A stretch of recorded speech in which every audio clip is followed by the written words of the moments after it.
pane chiitiko chinoshamisa chionekwa kunze panguva ino iyi maSADC Summit Villas akanga ari built for August 2024 SADC Summit. Yamuziva kuti nhau yemavillas yakatsviriridza ikanetsa panguva ino izvonzi these villas achizopera kuvakiwa. Sandapinda mashoko atiri kuona panguva ino pana maspeculations akawanda pamusoro pe-these villas panoonekwa kunzi there was a lot of money yakaspendwa ipapo, and at the same time havana kukwanisa kumita time kana matargets ekuti by SADC Summit mavillas iwo afanira kunge ava complete. Sandapinda mashoko blanjero pana vanoba subscribe or like on the bell icon. Kozwa ine exposure inoposta mapictures amuri kuona yavanozoratidza kuti aiwa zvakarongeka.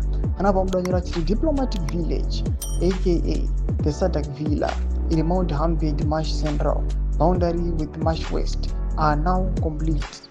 This is beautiful.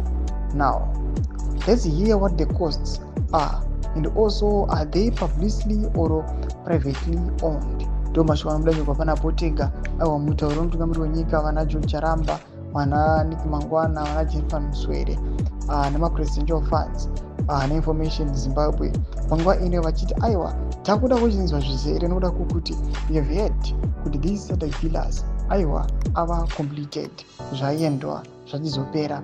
But panapa pane questions akawanda. People have to know a lot nokuda kwokuti these SADC villas anozikana kuti muna August umu ndo paifanira kunge ava completed. The government mutreasury vakabuditsa mari dzakawandisa dzanga dziri set aside, and vanhu vakaona kuti the ruling party ZANU-PF tone capacity yekutoita zvinhu zvakanaka sezvamuri kuona izvi, but we do not know kuti chii chinozovanetsa.